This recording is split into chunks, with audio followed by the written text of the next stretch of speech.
जगतगुरु रामभद्राचार्य ने प्रेमानंद महाराज को लेकर एक बयान दिया है कि अगर वो चमत्कारिक व्यक्ति और उन्हें शास्त्रार्थ का ज्ञान है तो वो उनके मंच पर आकर एक भी शब्द श्लोक जो है वो हिंदी संस्कृत का बोल दें, साथ ही अगर वो जो श्लोक कहते हैं उसका वो हिंदी में अनुवाद बता दें। तो इस बात को लेकर इस बयान के बाद तमाम तरह की प्रतिक्रियाएं आई हैं। कुछ संत रामभद्राचार्य के समर्थन में हैं तो कुछ प्रेमानंद महाराज के समर्थन में हैं।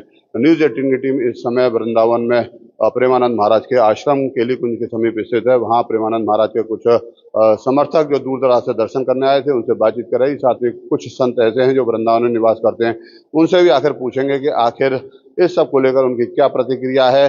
रामभद्राचार्य के बयान में कितनी अगर हम बात करें तो कितनी दम है। जिस तरीके का उन्होंने कहा है कि शास्त्रार्थ ही आवश्यक है अगर एक धर्माचार्य के लिए। जी, क्या नाम है, कहाँ से आए हैं? और अगर हम बात करें तो रामभद्राचार्य जी ने जो बयान दिया है उसके कितने समर्थन में आप दिखते हैं, या प्रेमानंद महाराज के समर्थन में आप कितना दिखते हैं? महाराज जी नमस्ते, मैं सुशांत बल्लाड़ महाराष्ट्र अमरावती से हूँ। यहाँ वृंदावन में प्रेमानंद जी महाराज से मिलने ही मैं आया हूँ। दोनों संत अपनी अपनी जगह श्रेष्ठ है, पर मेरा ये अनुमान है, मेरा ये मत है कि जैसा भगवान श्री कृष्ण ने गीता का उपदेश किया तो वो गीता सभी लोगों को समझ में नहीं आती थी। तो हमारे महाराष्ट्र में संत ज्ञानेश्वर करके संत हुए, उन्होंने उसी गीता का ज्ञानेश्वरी में अनुवाद किया, भावार्थ किया, और वो फिर सभी जनमानस की भाषा हो गई। आज रामचरितमानस भी आज वही भावार्थ है। तो ये जरूरी नहीं कि संस्कृत आने से ही सब पंडित होते हैं। पंडित के लिए समाज को जो भाषा में समझे उस भाषा में बताना भी आवश्यक होता है। और आज प्रेमानंद जी महाराज के पास अनेक लोग शंका समाधान के लिए आते हैं, तो महाराज जी जो भी शंका समाधान में उनको बताते हैं वो शास्त्र में जो उचित है वही बताते हैं। सामने वाले को क्या अच्छा लगता है वो नहीं बताते हैं। तो इसलिए दोनों संत पुरुष है, महात्मा है, हमारे उनके चरणों में वंदना है। पर संस्कृत के लिए भावार्थ भी जरूरी है, तो जो जनमानस की भाषा है उसमें समझाए तो और जनमानस सनातन की तरफ बढ़ेगा। ये मेरी मनोकामना है। देखिए, ये प्रेमानंद महाराज के जो समर्थक थे, जो प्रेमानंद महाराज से मुलाकात करने आए थे, दर्शन करने आए थे, वहीं हमारे साथ कुछ और लोग मौजूद हैं, उनसे हम बात करते हैं। रामभद्राचार्य जी ने कहा है कि वो उनको एक बालक के रूप में प्रेमानंद महाराज को देखा जा सकता है, वो कोई चमत्कारिक व्यक्ति नहीं है। आप कितना चमत्कारिक मानते हैं? चमत्कार, वो चमत्कार के बारे में तो कुछ बोलते नहीं है। वो बोलते हैं तो सिर्फ राधा भक्ति के बारे में बोलते हैं, राधा जी के बारे में बोलते हैं, और वो कहीं किसी को गुरु शिष्य की शिक्षा देने के लिए नहीं बोलते हैं। वो किसी चीज के लिए प्रलोभित नहीं करते, वो सिर्फ जप मार्ग, भक्ति मार्ग ही बताते हैं। और जो भी वो बोलते हैं उसके लिए वो खुद जिम्मेदार है। तो वो कभी इन्होंने ऐसा नहीं कहा है कि हम लोग चमत्कार करते हैं या जनमानस का हम कल्याण कर देंगे।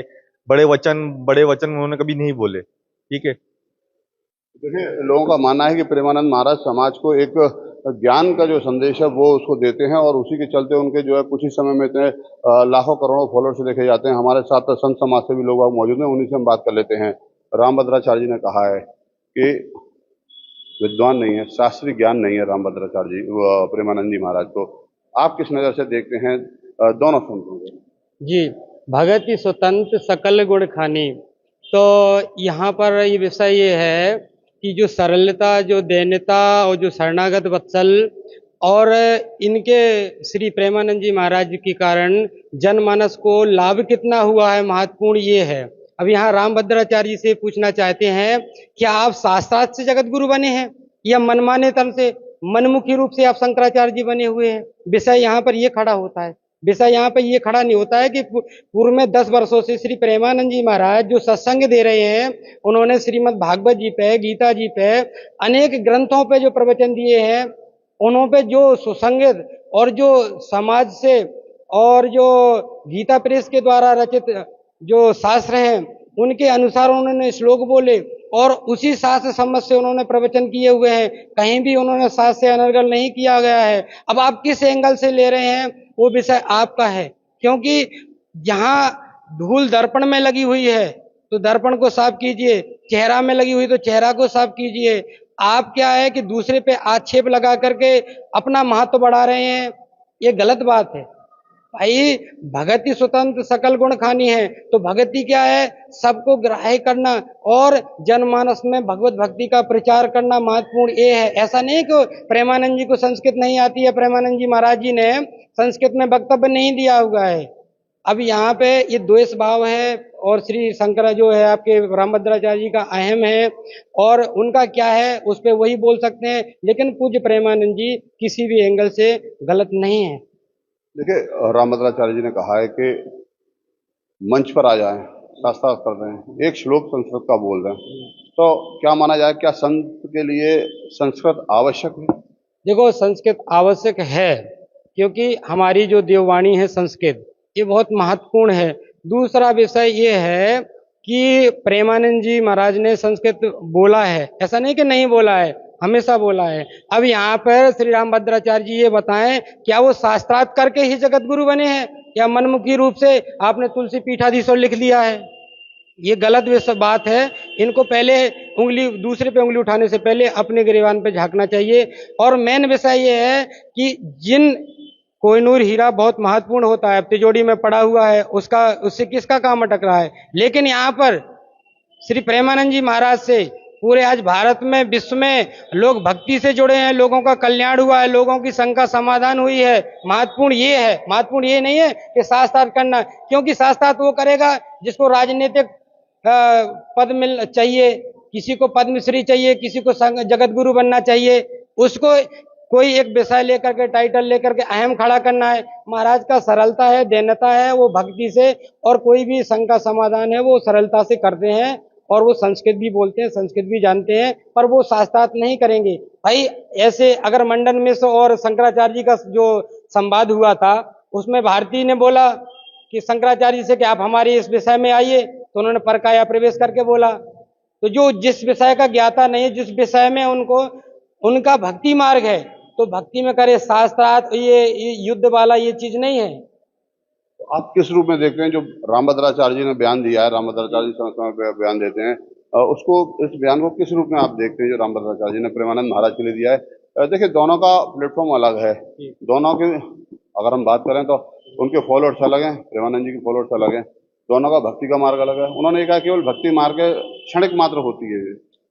ये उनका कहना गलत है, क्योंकि उनकी परंपरा ही भक्ति मार्ग से गई है। हरि को भजे सो हरि का होई, जात पात ना पूछे कोई, ये भेद को मिटाना ही रामानंद परंपरा है, और ये भेद खड़ा कर रहे हैं। इन्होंने पूज्य तुलसीदास जी के जो आपका हनुमान जी का हनुमान चालीसा है, उस पर भी आक्षेप लगाया है, रामायण जी की कई चौपाइयों पे आक्षेप लगाया है।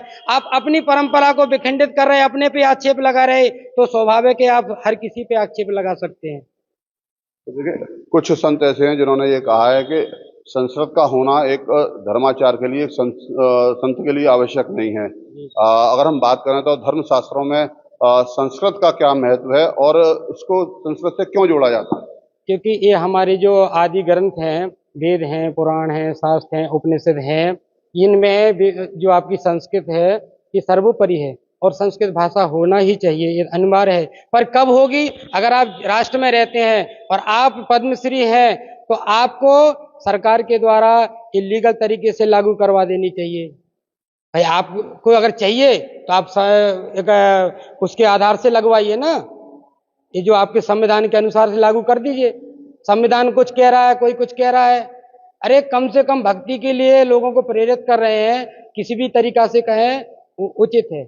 और आप संस्कृत करते हुए भी आप ग्राम कथा बोलें और अनावश्यक बोलें और आप अपना ही पोषण करते रहें, तो वो संस्कृत बोलना भी गलत है। तो देखिए, संत समाज ने साफ बताया कि उसे कहते हैं संस्कृत का क्या महत्व है, धर्म में संस्कृत का क्या महत्व है, और एक संत के लिए संस्कृत जरूरी नहीं है। कुछ और लोग हमारे साथ मौजूद हैं जो लखनऊ से आए हैं, प्रेमानंद महाराज से मुलाकात करने आए थे। पहले उनसे जानते हैं, आप लखनऊ से आए हैं, ऐसा क्या प्रेमानंद महाराज में आपने देखा कि उन्होंने आपको इतना प्रभावित किया जो आप उनसे दर्शन करने यहाँ पर आए? आज से कई वर्षों से पूर्व मैं देख रहा हूँ फेसबुक पे, सोशल मीडिया पे, और हर तरह से हम प्रेमानंद महाराज जी को देख रहे हैं और सुन रहे हैं, और पूरा समाज, पूरा भारतवर्ष, यहाँ तक कि विश्व का समुदाय भी सुन रहा है, और हर धर्म के लोग भी उनकी बड़ाई कर रहे हैं।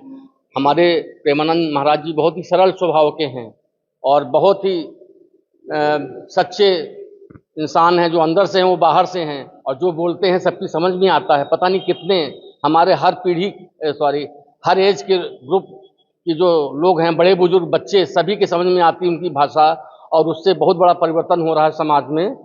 और चाहे महिला हो, चाहे पुरुष हो, चाहे बच्चे हों, सभी को बहुत ही प्रिय हैं आज इस समय में हमारे प्रेमानंद महाराज जी।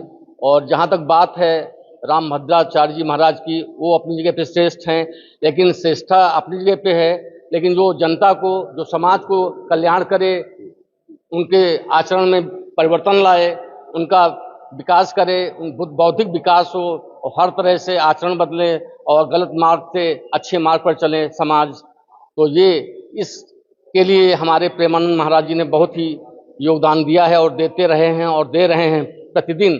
और इसी आकर्षण से हम भी खिंचते हुए चले आए और आज प्रातः हमें प्रेमानंद महाराज जी के दर्शन हुए, हमें लगा श्री साक्षात भगवान के दर्शन हो गए और हमारे अंदर भी बहुत ही परिवर्तन आया है। और मैं प्रयास करूंगा कि मैं भी अपने समाज में महाराज जी की बातों को आगे ले चल के उनके सहयोग में हम सेवारत रहें। वृंदावन संतों की नगरी रहा है, प्रेमानंद महाराज भी उनमें से एक हैं वर्तमान दौर में। आखिर ऐसी क्या बात आपको प्रेमानंद महाराज की नजर आई कि वो आपको वृंदावन तक के खींच कर लेकर आई? कहाँ से आपने उनको अपने जीवन में परिवर्तन के रूप में देखा? जैसा कि हम देखते चले आ रहे हैं कई वर्षों से, और अभी वर्तमान में महाराज जी हमारे जो हैं बहुत ही अच्छी ज्ञान की बातें कहते हैं और सभी को ऐसी सरल भाषा में समझाते हैं कि वो हृदय में उतर जाती हैं बातें और मानसिक पटल पर बहुत बड़ा प्रभाव पड़ रहा है। चाहे छोटे बच्चे हों, चाहे बुजुर्ग हों, चाहे माताएं बहनें, सभी को आजकल की बिगड़ती हुई युवा पीढ़ी भी बहुत ही उनके प्रवचन से, उनकी भावनाओं से प्रेरित होकर अपने आचरण को सुधार रहे हैं और अच्छे मार्गों पर चलने का प्रयास कर रहे हैं और करते रहेंगे सब लोग। हमें बहुत विश्वास, आशा नहीं पूर्ण विश्वास है कि हमारे प्रेमानंद महाराज जी ऐसे ही सभी का कल्याण करते रहें और हम सादर उनको साष्टांग करते हैं। देखिए, रामभद्राचार्य जी ने ये कहा कि प्रेमानंद महाराज का जो मार्ग है वो भक्ति का है, वो ज्यादा समय का नहीं है, अकाल्पनिक अल्प समय का है, शास्त्रार्थ उनको नहीं है। आप कितना रामभद्राचार्य जी के बयान से मत रखते हैं? जहाँ तक बात है रामभद्राचार्य जी महाराज की, उनसे भी श्रेष्ठ यहाँ पर संत हुए हैं और होते रहेंगे और आज पहले भी हुए हैं। आज मानता हूँ उनको ज्ञान है, सब कुछ है, संस्कृत भाषा का अच्छा ज्ञान है और रामचरितमानस पर बहुत बड़ा कमांड है, लेकिन इसका मतलब ये नहीं कि अपने आप को ही सब कुछ समझें। संत ऐसा होना चाहिए जो पूरे समाज का कल्याण करे और अपनी बातों को सहज भाव से सबके अंदर प्रेरित करके और उनका मानसिक पटल सही करे और जिससे सब समाज हमारा अच्छे मार्गों पर चले। तो देखिए, जो वृंदावन में जो दूर दराज से प्रेमानंद महाराज से मुलाकात करने आए थे, दर्शन करने आए थे, वो लोग हमारे साथ थे, बातचीत में मौजूद थे, साथ ही वृंदावन के संत हमारे साथ मौजूद थे। सभी का मत यह है कि रामभद्राचार्य जी को इस तरीके का बयान नहीं देना चाहिए था, क्योंकि रामभद्राचार्य जी एक विद्वान हैं, संत हैं, उनकी समाज में एक प्रतिष्ठा है, जगत गुरु के नाम से वो जाने जाते हैं। लेकिन प्रेमानंद महाराज ने भी समाज को बदलने का काम किया है, भक्ति के मार्ग से बदलने का काम किया है। और एक संत, सच्चा संत वही हो सकता है जो सरल का आदमी के जीवन में लेके आए। तो प्रेमानंद महाराज भक्ति के मार्ग पर चलते हुए लोगों को सरलता का मार्ग दे रहे हैं। इसीलिए आज की तारीख में लोग प्रेमानंद महाराज के बड़ी संख्या में फॉलोअर्स हैं और इसीलिए उनका कहना है कि रामभद्राचार्य जी को इस तरीके का बयान नहीं देना चाहिए था। नितिन गौतम, न्यूज़ 18, मथुरा।